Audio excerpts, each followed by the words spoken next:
So we have the highest payroll, but half of that payroll is going to these guys that are no longer on the roster. So right there with you, we understand for the frustrations with bad contracts. And so hopefully they can have kind of like a reset at the end of the season because, I look at the game in the eighth inning and I'm like, all right. And then it just keeps happening in the ninth inning. The bullpen just.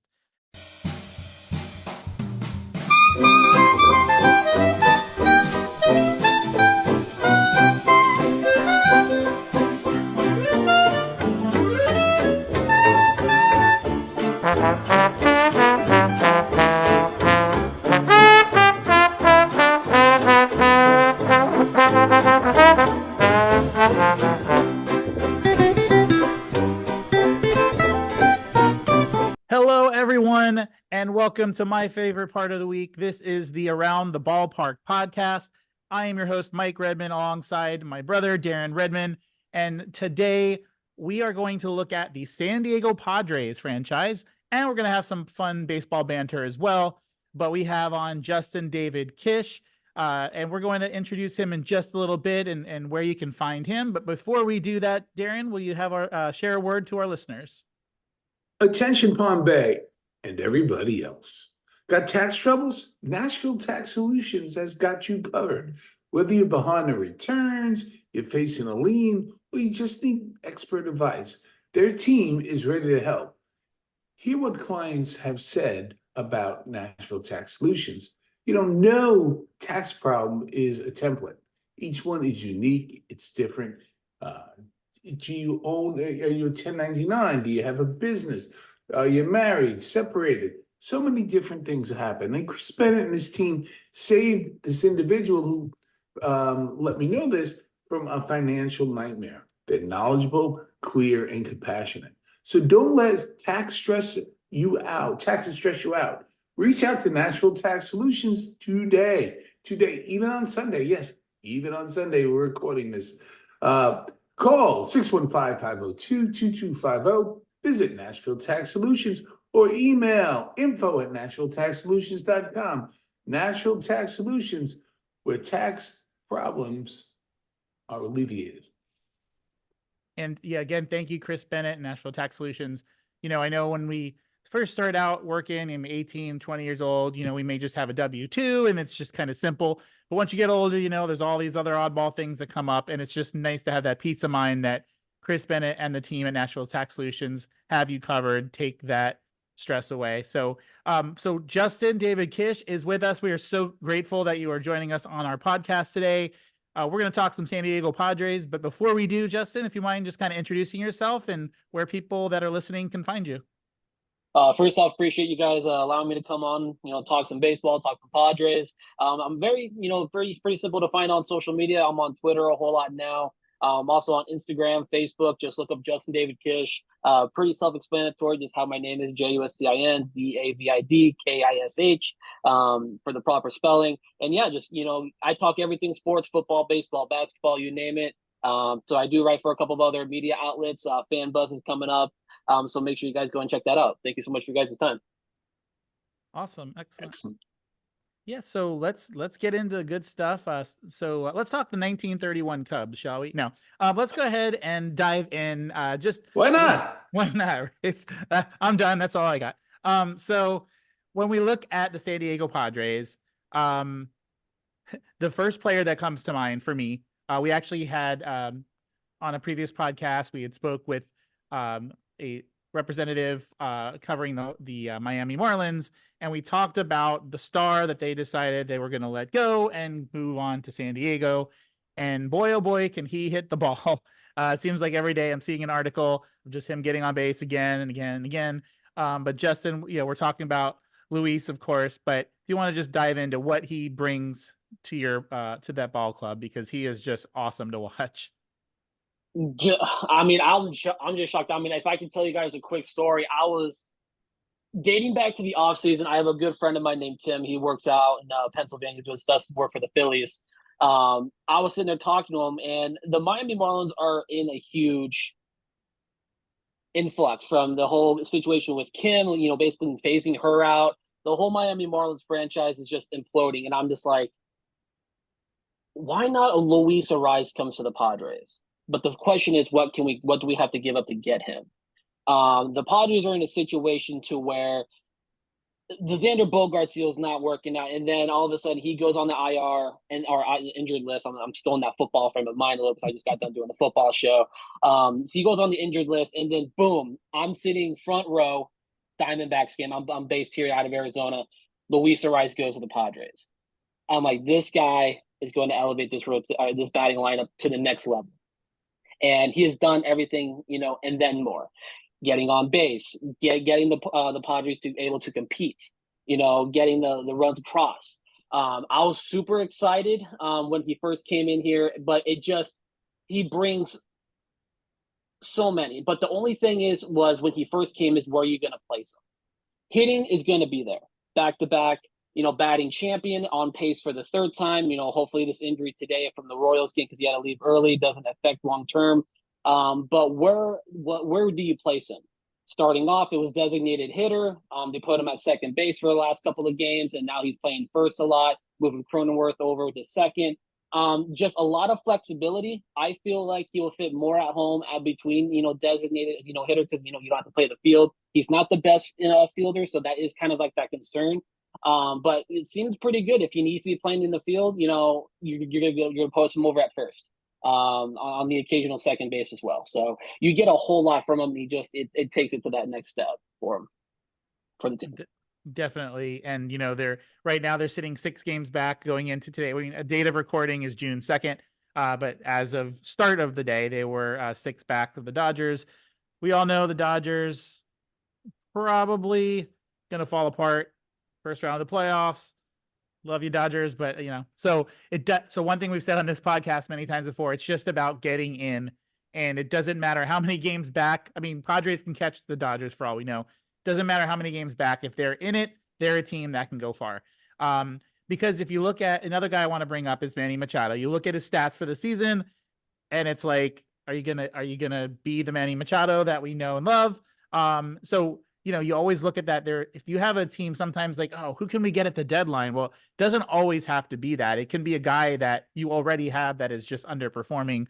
So, Darren, maybe just if you want to jump in a little bit on what with Manny Machado, his past and his production this year. I'd love to get your thoughts on that. Manny Machado is one of those individuals who is an enigma, incredibly talented. Sort of like an easy bake oven at third base, set it, forget it. It really should be, especially with this time with the Orioles. But you just also feel like there's more there. And that's what I feel about him without making it too short of a deal. I want more out of Machado. I want more consistency. I want to see him more leadership. I need more out of him. Because right now, I just feel like he's leaving stuff on the table and I don't know why. And which is a greater issue, maybe we'll talk about later with San Diego. I'm a fan of San Diego. I've been there. I've attended games there. They should be winning that division. They shouldn't be. I mean, it should be them, the Dodgers, and captained by Machado. Machado should have that C, but that's not the case right now. What do you think, Justin? I'm still in that investigative mode myself. Like, where has been Machado this season? Batting 240. Usually at this time, you're seeing Machado already at 14, maybe 15 home runs or right in that area. The guy's sitting at 5. Having a lot of games where he's going offers. It's truly, where is Manny Machado? You're depending a lot on guys like Luis Ariz. He's only been there a short period of time. It just seems like the early season slump, and especially with him going on that short stint I think he had a child being born, so he put on a paternity leave, so he was out for a couple of games. So I guess you can kind of factor that in if you truly want to. But Machado, he's unknown, and I'm just like everybody else. Where has that bat been? This is the Machado of years past. This is a whole new Machado, and someone help find him. That's the biggest thing. Where is he at? I need to see a big turnaround because he is their key player. He's that corner guy. He's that third baseman. They need him to step up a whole lot in that infield. Yeah, and it's it's one of those cases where if it was beginning of May, you're like, he'll get there, but it's June 2nd and we're still looking at 5 home runs. I think it was 30 RBIs, 240 average. So it's not the Manny Machado, but the one guy, and before we I'd like to talk about the rotation a little bit, but before we do, Justin, with Fernando Tatis, so obviously everyone knows, those that follow along, he was out for what he did. Where is that? Did that fan base welcome him back with open arms? Was there that those that don't watch Padre games on the regular, was it a gradual thing? Is he back in the good graces? What are those that don't maybe only see the Padres when their team plays the Padres? How is he doing, and how is that love from the fan base for him this year? Oh, the fan base has not gone away from Fernando. I know the situation when it comes to, he used hair product, and no one's really going to know the full story. The only person that really knows the full story is Fernando himself. As far as fan-wise, when he first came back, we all saw the video, cheering, excited. No issues there. Even on the road, me being in Arizona, I do travel between here and San Diego from time to time, catch some in-person Padres games. Always gets a pop. Fan favorite. They love him. I just feel like some of these trade rumors when it comes to him, because I know his name has been dropped in trade rumors in the past. People got to stop it. I think that's their bread and butter. That's the guy they want to build around for the future. I keep him around. I totally agree. I think you are. First of all, everybody can make a mistake, right? With whatever, and whether it's whatever. My point is, this is a generational talent. He is a good ambassador for the game. And I've been in the press box for many years. And let me tell you, like a lot of times, they use and they're typing away. They use performing enhancing drugs or this, that. Meanwhile, they're popping pills to make sure they hit deadline. They're on there.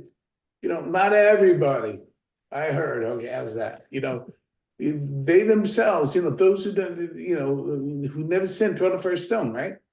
I mean, this is a talent, and everybody in the stands. All right. Like I say, how would you like if your significant other looked in your laptop? You know what I'm saying? So stop with the judging. He served his time. Let's move on. Let's move on. And he is the guy, that we think of Cal Ripken when it comes to staying with the team long term.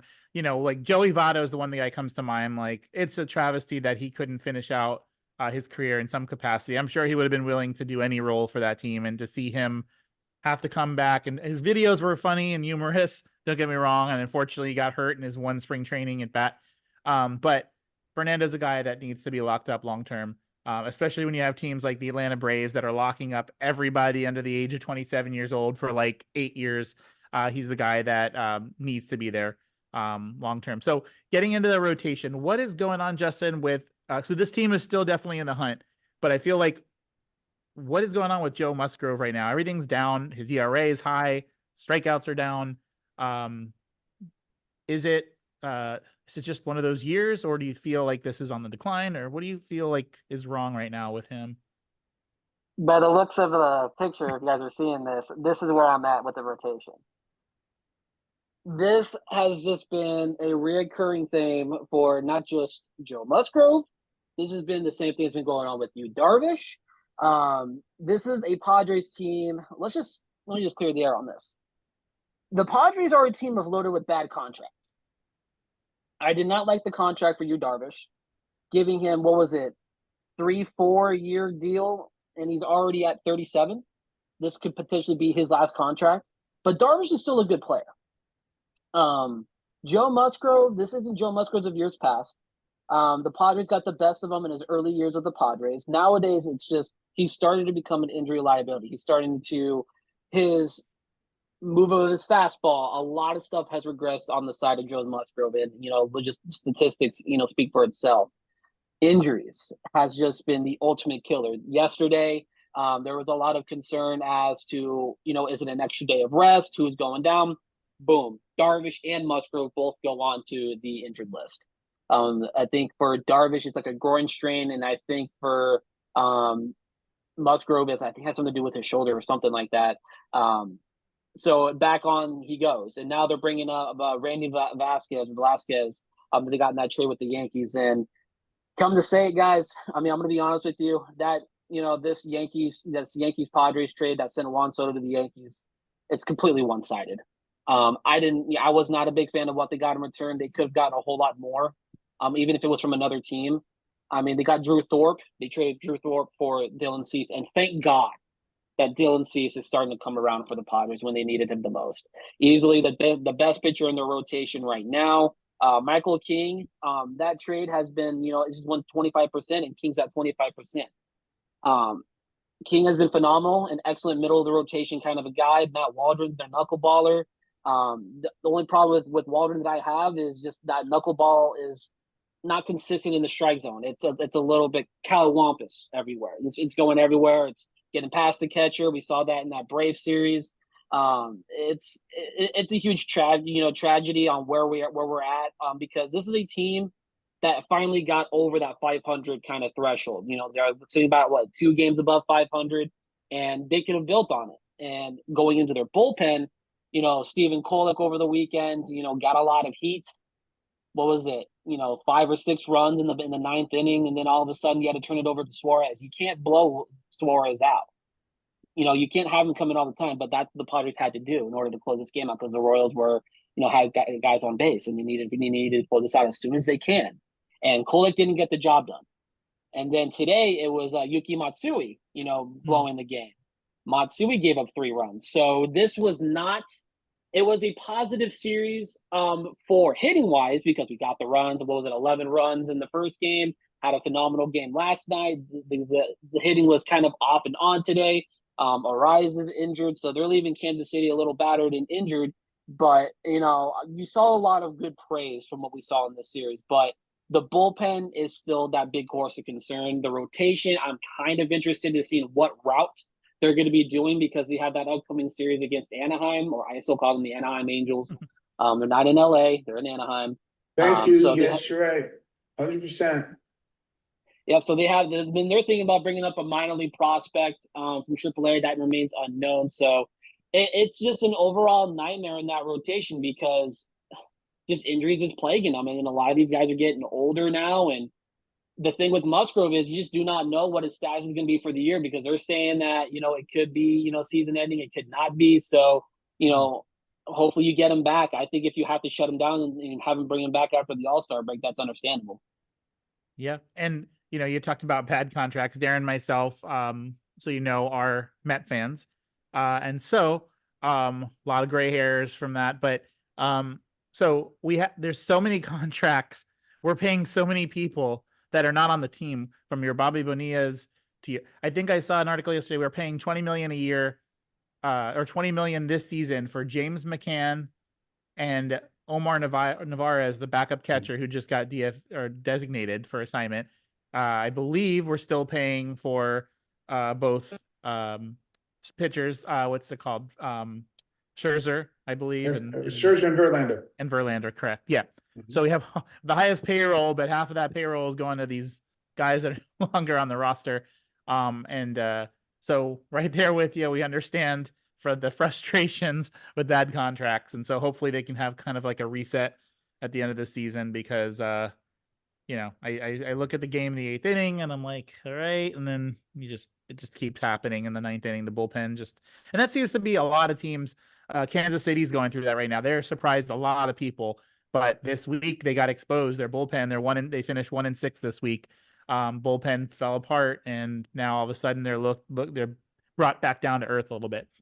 So one of the things go ahead. I'm sorry. Oh, I'll just chime in there. I'm like, even with the Padres right now, I mean, they're the master of being always linked to trade rumors at some point, whether it's either inbound or outbound. For me, it's kind of like I've had a lot of discussions over the last couple of actually the past couple of weeks, if you don't mind, going back a little bit. But I'll just like some of these trades that I'm seeing is like Ha-Seong Kim, a guy who's in a contract here, and this one person threw out a trade where they have him go into the Rays. I was like, why would the Rays want him? The Padres need, they can keep Kim, who is number one, excellent into the clubhouse. Number one, defense still there, great. So there's no reason why they want to give him up. As far as like pitching wise, I've made the decision to be like, you know what? What's the top target right now on there? And I'm like, my main focus, I would definitely want to look at Jesus Luzardo, Marlins. Marlins are going to be clearing house. Definitely, Skip Schumacher's not coming back, and that kind of goes back to like I was saying, the whole Marlins team as a whole is just imploding. Luzardo has been linked to it, and I think for the Padres, if you want to keep everything intact, somehow you get Darvish back, you get Luzardo from Miami, you have yourself a still pretty well-equipped rotation. You're going to have Darvish, you're going to have Dylan Cease, you're going to have Michael King, you can have Waldron at number 5, and then when you get Musgrove back, you're going to have yourself a pretty, solid rotation. You just hope that Musgrove is able to bounce back from this injury. And I think that would be a good fit. I think Luzardo coming to San Diego, I think if AJ Preller is to work his magic in the trade market, definitely get Jesus Luzardo. But fingers crossed that they actually keep people around after the season. Right. And I feel like them and everybody else should have the Miami Marlins on speed dial 1 and the Tampa Bay Rays on speed dial 2. We've had my wife on a few times before with talk about the Tampa Bay Rays.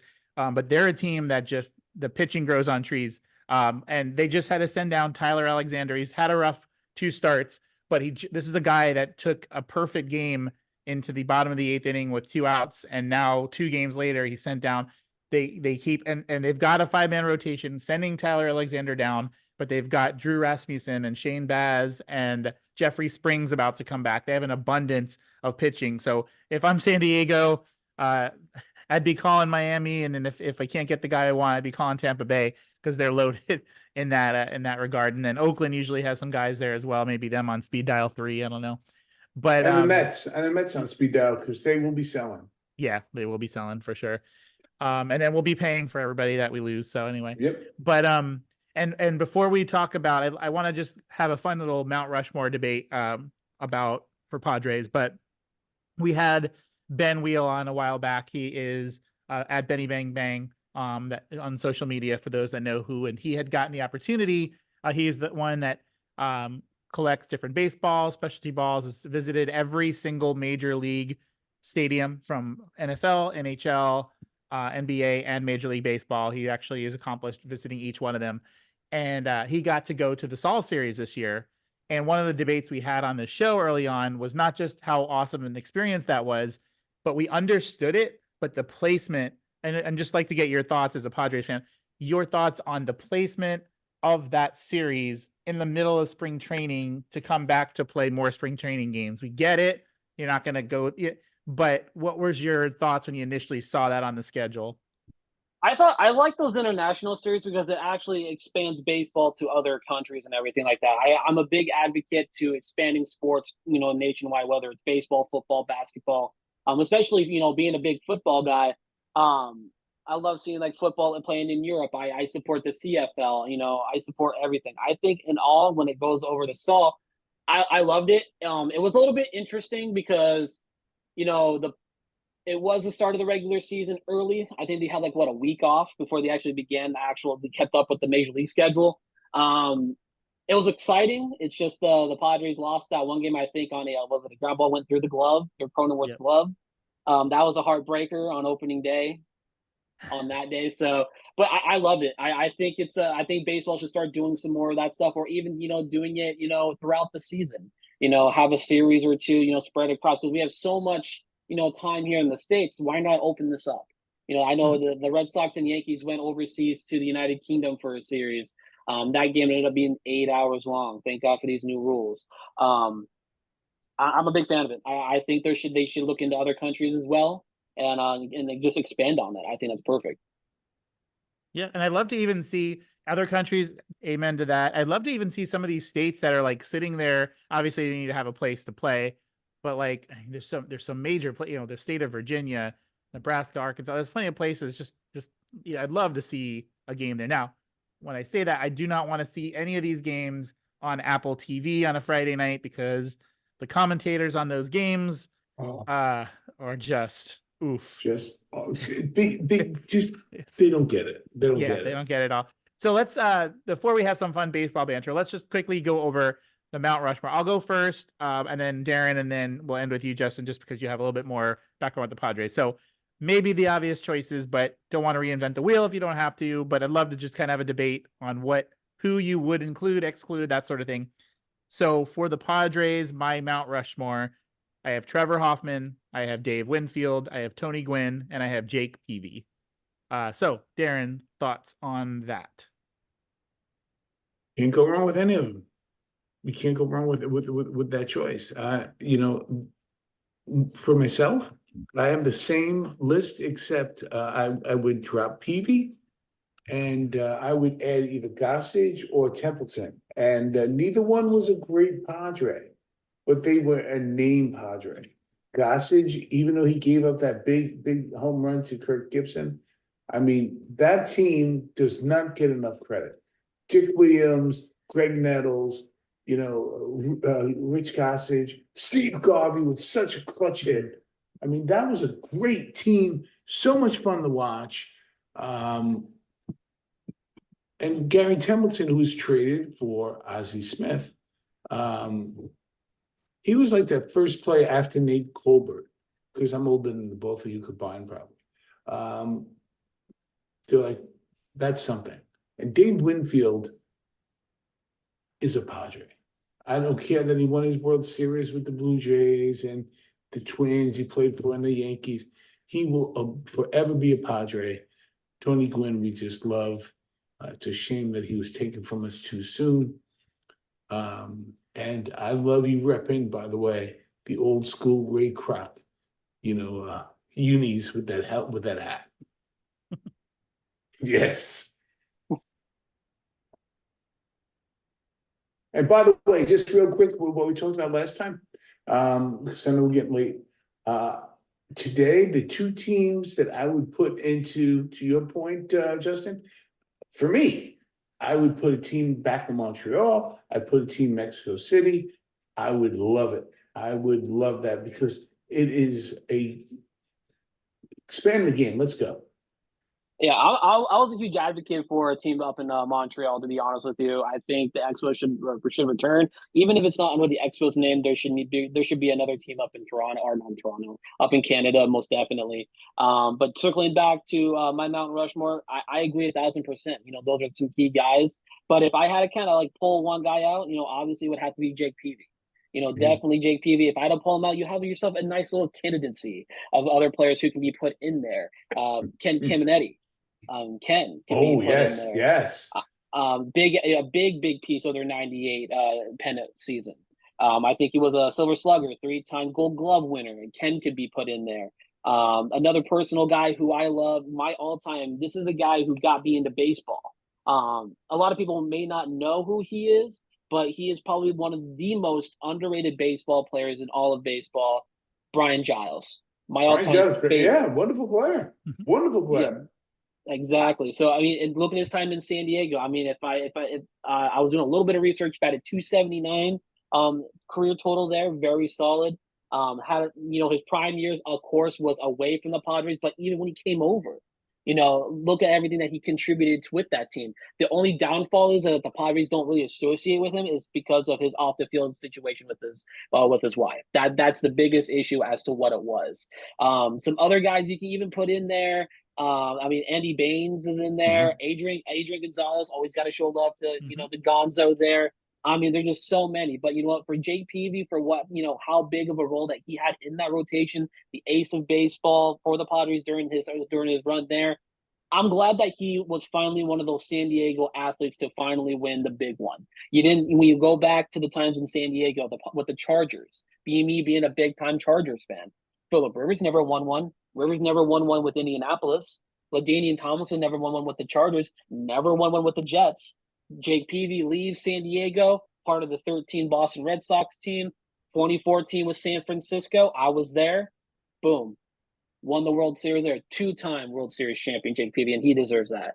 So, I mean, as a whole, I can't go wrong with your guys' list, but if I would definitely go with one of those guys. You know what's amazing? To replace him. I'm sorry to cut you off, Justin. I No, really you're thought good. you were going to say Benito Santiago. I mean, the man changed the game. He was the first person I remember thrown from his knees, BBs to second base. And the first person that did not look like the typical catcher, right? I mean, you looked at him and go, that's an athlete. You know, he was wonderful. I used to love to watch him play. Yeah, and there was a lot of guys like during like my heyday. Like I grew up, I was born in '94. My birthday's in November, so I'm gonna be 30. So like I grew up really headstrong watching, Padres baseball from like 2002 to like 2007, and then I started like grabbing a hold of like journalism and everything. I just started being glued. But what really got me going was obviously Brian Giles. But if you also look at that team that Giles was around, over time, you had Sean Burrows, rest in peace. You had Ryan Klesko. Mhm. You had Khalil Green in there. You had Josh Bard. I mean, Matt Holliday was still out at home plate in the NLCS. That's just mine. That's just my little spiel put in there. He was. He was out. He was out. So it was just like that was my time. I mean, and then like growing up and hearing some stories from my father, how he was growing up, watching guys like Nate Colbert, Terry Kennedy, Mhm. some other Padres greats. I mean, you can throw those guys in there too, but I overall that the prime four, I agree with you guys. Yeah, it's tough, and there's just so many names. There's maybe not be in that upper echelons, but Phil Nevin and Fernando Mhm. Tatis come to mind as well. So many guys. So kind of shifting towards Petco Park. So one of the things we like to do also on our podcast is just kind of highlight the parks, some fun facts and things like that. And then I personally haven't been to Petco. Some people put that at the bottom, or that they were least they out of the parks that they've been to, they weren't that impressed, and then others swear by it. So just a couple quick fun facts, and then I will go to you two on what it's like at Petco Park, because I haven't been. But so just some fun quick facts here. So I know the first ever Padres Petco Park game was back against the Giants, and there was an actual so some say that it's the hardest park to hit a home run, I believe, as for to hit a home run there. And then also, this is kind of funny and interesting. Um, in 2009, there was a game between the Padres and the Astros that was delayed because a swarm of bees took up a residence in a chair that was near left field. So that game was delayed for a long period of time because of that. And then also, I believe there were some saw something about there was some the beams that they have at the park. There was a rush to get them painted, and it wasn't going to finish in time. So while they traveled on boats to America, they had Chinese workers actually painting the boats on the way on the ship to get to America. So I just thought that was kind of funny. So again, I haven't been to Petco Park. So Darren, Justin, I hear to you guys in terms of what that experience is like, highlights, that sort of thing. Justin, you go first, my friend. Oh yeah, I mean the biggest thing with me when you come to San Diego, first of all, great place to be. Excellent. Smack dab right in America's finest city.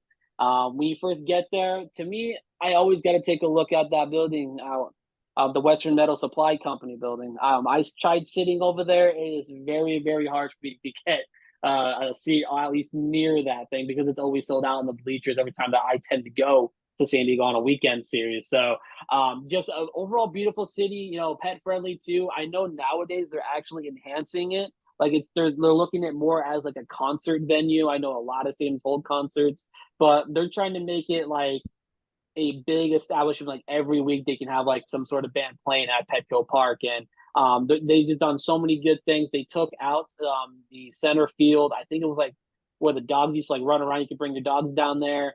They took that out and they replaced it with something else. I haven't been there this season to go and check out the full kind of renovations of the stadium, but overall, this has got it has to be up there, and as one of the top 10 baseball stadiums today.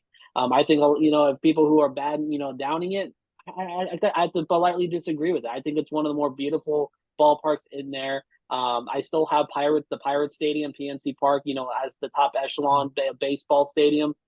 That's a beautiful ballpark. I've been there. a handful of times with some friends and family. But Petco is up there. You know, San Diego is my favorite team. I'm not trying to be biased or anything, but it's definitely top 10 for me. And a lot of the renovations and everything I'm looking forward to seeing when I get out there.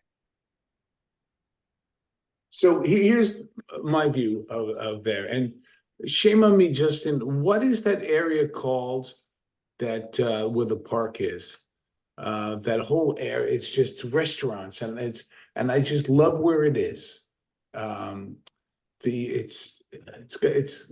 goes by a certain name, that whole district down there. It's not Fisherman's Wharf. Forget what it's called. Anyway, it's a beautiful area. And right now, there's people screaming at YouTube right now, going, "You idiot, this is what it's called." And I forget. And as soon as we stop recording, I remember that name. That area is wonderful. Beautiful cigar bars, nice places to walk. It's just the fact that I can walk from my hotel right to the stadium is glorious. And that's exactly what I did. And it's just a beautiful area. Like I said, go have a nice cocktail or adult beverage afterwards. Places to bring the kids, just awesome. It's also a park. And that's actually going to be my compliment and my one detriment. I think they're almost too, and Justin, I'd love for your reaction to this. They're almost too reactionary to people's thoughts on how to make it better. It's pretty darn good. Like, you used to have a beach, leave the beach alone. It had places to put blankets out and sit and relax. And I sat in right field on that little upper deck area. It was a beauty. The sight lines are glorious. It's just, it's a wonderful place. My only criticism would be stop changing it. It's pretty darn good. Exactly. And I like the culture there is out there. I Yes. mean, especially with, you know, the fans are always great. You know, it's, you know, talking to, like, you know, fans, you know, randomly, really, you know, positive vibes. I haven't had that bad run. And of course, if they're playing the Dodgers and everything like that, that's a whole different story. Sorry, Dodger fans. But overall, I love the way I'm all for the boys in blue. I definitely give a lot of respect, and the way that they treat military, you know, all on the Yes. weekends as much as they can. I respect that. I love the camo jerseys that they do. A lot of people are like, these are bad looking camo jerseys. I'm like, it's digital camo, my guy. You know, definitely take that into an account. It's very unique. I love the way that they represent the United States, and the way that, you know, they support military every single weekend and as often as they can in that ballpark. And that's what I love the most about Petco. This is why I drink coffee. It's the gas lamp district. That's the area right around. It's people. Gas lamp alone is worth it. Great French food, wonderful Creole. You have this great food that I get there, and you go to your hotel. You leave your hotel. You walk to the game. You come home. Yep. You know, you come back to the hotel. It's glorious. That's And I awesome. think So- you're right. So Justin, two questions for you. One about Petco and then one not. So what is, obviously Darren and I talk about a lot of times, we love hot dogs when we go to a ballpark. We just got to get the hot dog at the stadium. What is that hidden gem at Petco on the food wise? And then question number two, this is something we ask a lot of our guests as well, because it's interesting, but you're a Padre fan. Let's say you're wanting to see, let's say that you get an opportunity to visit a stadium that you haven't been to before. Let's just, you know, whatever. You have the opportunity to see two teams play that are not the Padres, or to see the Padres on the road at that stadium. I see both sides of it. It would be great to support your team on a road game, but then also you can't really, then you're kind of like in the minority, clapping a little bit, you know, on the lighter side, versus just immersing yourself in that team's culture and just enjoying that experience. So that would be my double-sided question. I think the person is called Randy Jones Grill. I think because that's where my friend got our hot dogs, and that's the name that he mentioned to me. That was a good hot dog. I'm the kind of guy that puts everything on there. You know, being a professional fat guy myself, you I know, was going got to to ask get you, everything on there. what's your hot dog? Walk us through it. You know, we can't just say hot dog. Walk us through the love that we call hot dogs. All right, so it has to have ketchup, mustard. You got to have some sauerkraut on there, some onion. Beautiful. And if it depends what kind of mood that you're in. Maybe some jalapenos for some spice. Nice. That's a Justin hot dog right there. But you have to coat that with some ketchup on top so that you can walk to your seat and not have to worry about everything falling off. So definitely that's my hot dog. So I would have to say I would definitely. I think I want to say that it was called Randy Jones Grill. Like I said, I want to say that's what it was. But as far as if on the road, if I can if I could go to one ballpark on the road and the Padres are there, I've been to a handful. New Yankee Stadium, Old Yankee Stadium, the Marlins. Been to both of theirs. I would definitely. It would have to be, and I'm surprised I haven't gone up there. It would have to be Toronto. I'm a guy that loves indoor baseball. I know that a lot of people are like, oh, that's supposed to be played outdoors. It would have to be Toronto. I would say Toronto's right there with me, but number two would be Safeco Field. I call it Safeco Field still, up in Seattle. I think that those two would be fantastic, especially on, the talent that's there. I'm a huge JP Crawford fan, so I mean, sign me up to go to Seattle, go see Crawford and the Mariners take on the Padres.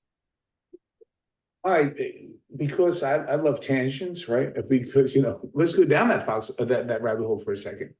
I enjoy indoor baseball. I just enjoy baseball any place, and I've been, to a lot of different places.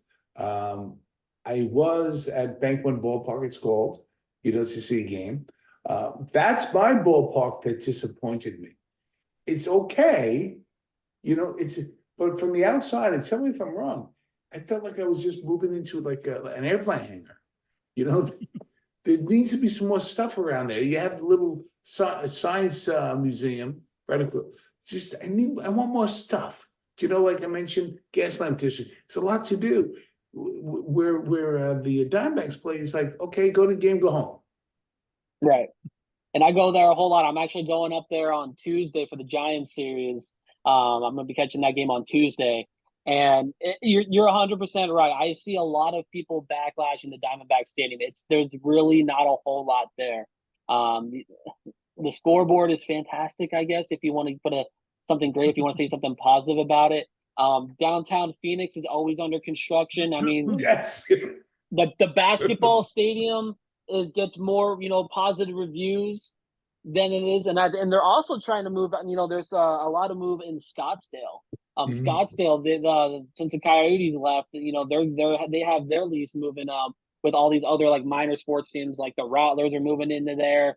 Just a lot of movement out in Scottsdale, and I think that could potentially be a spot where Arizona, if they want to go ahead and build a stadium, it could be out in Scottsdale, but it seems like a lot. I mean, the Coyotes are gone now.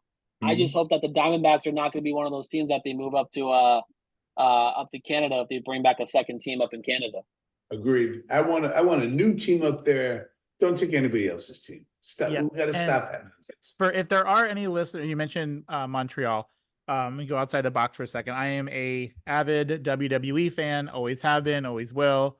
I just found out it wasn't real yesterday. But no. But, What? But Montreal, so they go all over the place. WWE right now is making more money than they ever have ever. They're going international like every other month. But the one crowd that is the hottest every single time is that Montreal crowd, and they need another ball club, and they would support that club. Now, not like they wanted to move Tampa there for half a season a couple years ago. Like, no, like an actual team to permanently be there. So hopefully that happens at some point. So our last few minutes together, I'd love to just a quick roundtable of just some fun baseball banter. I know I mentioned earlier, Darren and myself are Met fans. So I'd love your take, Justin, if you're familiar with the whole Jorge Lopez incident that took place the other day with the throwing the glove into the crowd, and then the misconception or the misunderstood or the what he actually said, and they were like, hey, is this what you're saying? Yes, this is what I'm saying, and then went back and said, no, I didn't say that. So what are your thoughts on that whole debacle? Well, I mean, I've been telling a lot of people you can kind of compare this situation to Trevor Bauer throwing the baseball at Kauffman Stadium. Yep. It's kind of like, yeah. So I mean, I was sitting there thinking about that, and I was like, this kind of looks like the same thing, except you threw your glove, which is a little bit more worse than a baseball. It's a sign that you gave up. Gave up on a whole lot of things. And when you went down to the dugout, yes, there is a big language barrier between, here in America. I forgot what country he's from. But when it depends on what kind of ears you're trying to tune into. You can hear a team, you can hear teammates, you can hear just about anything. It just depends on what you're hearing. As far as everything, it was a black eye on the team. It just tells you the status of what everything is, and then all of a sudden you improve into the weekend, and then now you're hearing Bob Nightingale reporting that the Mets are going to be unleashing their entire roster up for trade discussions entering the trade deadline. It's a very rough time to be a Mets fan right now. You put so much money into this team, and the results are just not there. This is just icing on the cake. It's getting there to where what do you have to do now? Your season's gone. You're 17 out from first place. Your players aren't really living up to it. Lindor's contract is horrendous. I mean, but he's one of the top players on that team. Pete Alonso could be out. He's sounding like a Cubs player in my eyes. It's just, it's rough. It's rough, and I think they did the right thing to let him go. You can't, misinterpret it or not. At the end of the day, he was given an opportunity. Maybe he, in the heat of the moment, he did something and he regret or whatever. But I at the end of the day, I think they made that decision. I am all about second chances, but not this season. I think he needs to be humbled. Thinks he needs to sit for a period of time. A lot of teams already like, oh, he's available, let's get him. No, I don't think he's deserving of that just yet. I'm not saying he can't find a minor league ball club, but he needs to kind of be brought back down to reality, get that second chance, and make the most of it at that time. But let's not rush that process. Would be my thoughts on that. But so it was just an eyesore. It was just hard to see on a team that's just constantly blundering. And Darren, I laughed the other night because, as you know, Edwin Diaz on the DL again. And Darren's a big fan of the trumpets. He loves just horror show stuff. So that happens, right? And then they decide, well, we're going to give the closer role to this new guy, and we're going to play Kid Rock and blast it. And the guy, in a matter of like 45 seconds, the Mets were up 10-5 with one out in the bottom of the ninth, and it was 10-9 in like seconds. The crowd booing him out of the play, and he held on to get the save, but that was only because they had a 5-run lead. So there's that.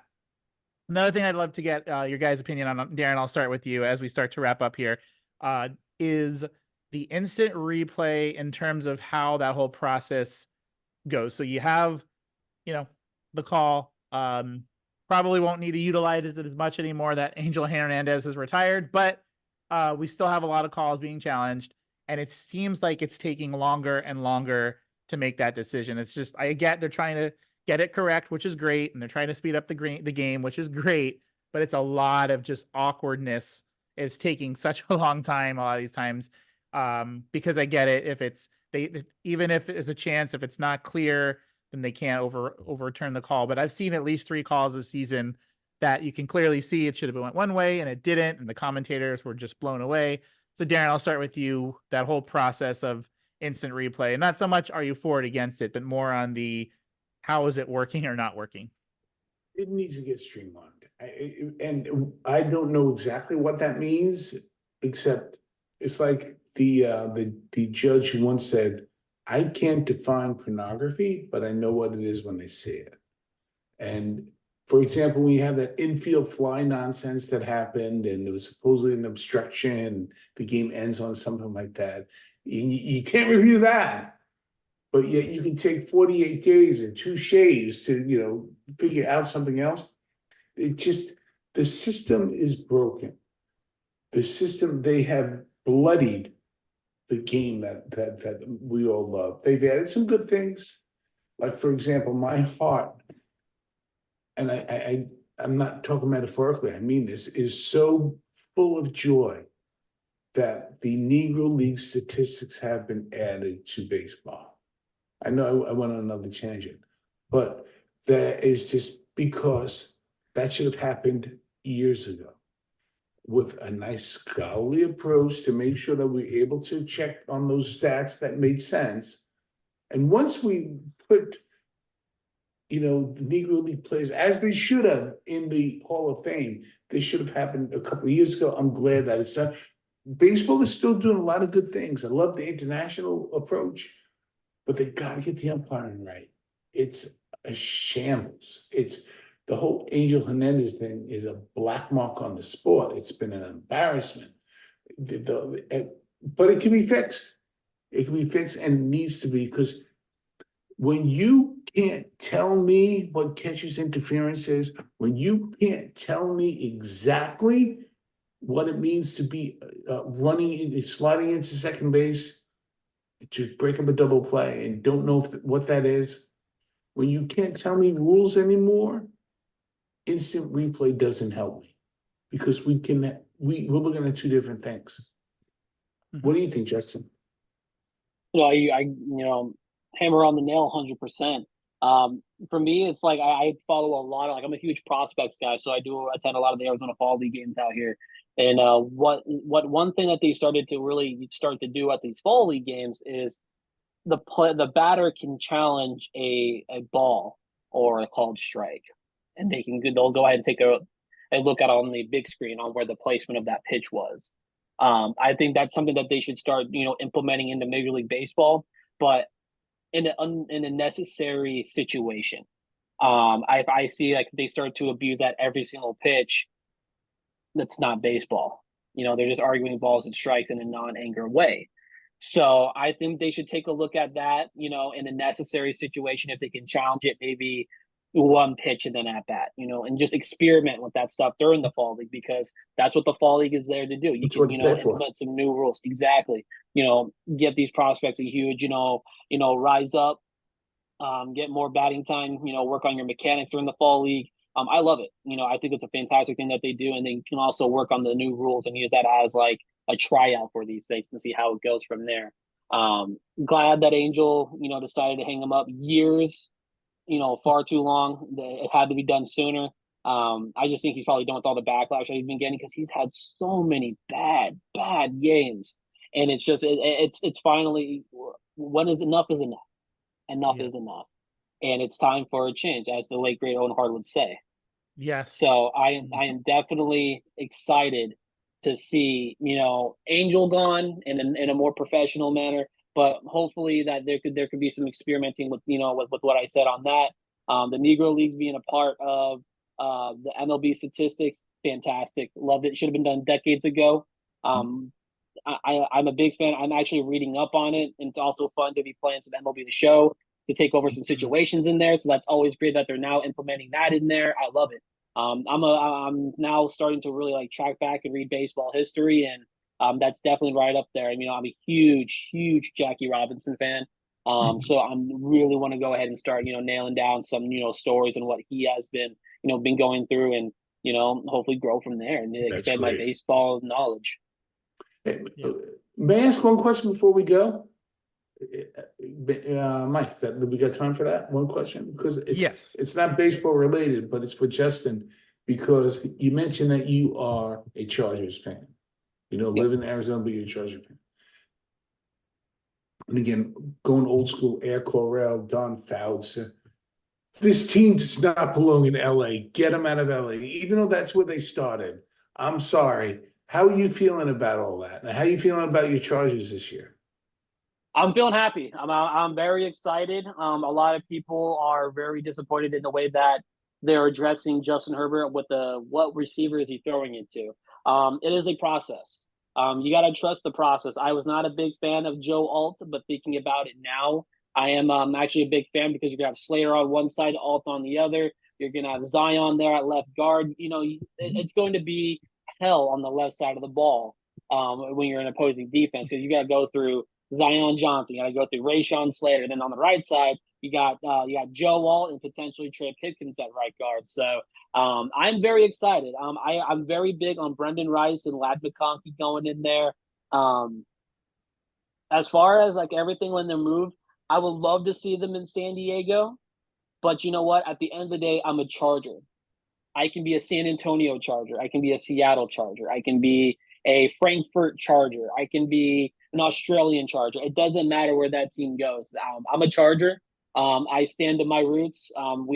Being a Chargers fan the last 20 years, as a whole, from what I remember, it's rough. Getting so close to the Super Bowl, not pulling it out. Just can't not, just mark it out. You just can't do it. Phillip Rivers, my first football game, was when the Chargers visited Indianapolis. I think that was the AFC divisional game where Rivers tore his ACL, had surgery that next day, ended up playing that Sunday against New England, and they kept it close still. That's Yep. the gutsiest performance in all of football. So at the end of the day, I trust the process. I trust with Harbaugh being there. Because if you look at it, all of Harbaugh's 49ers teams, they started here, but they end up going there. He's a great coach. He is a great coach, in my opinion. And that whole Charger, wherever they are, as a long-suffering Jet fan, my team has been playing in New Jersey for over 20 years. So I get it.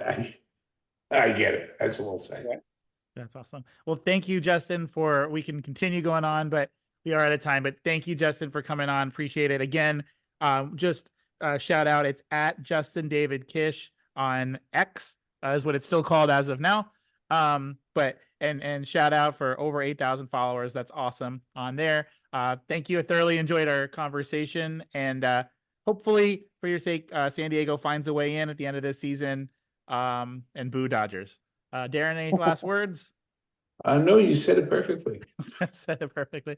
All right. Well, thanks everybody once again, and listeners, for being a part of this. And one more time, thank you, Nashville Tax Solutions, Chris Bennett. And so until next time, everybody, we'll see you around the ballpark.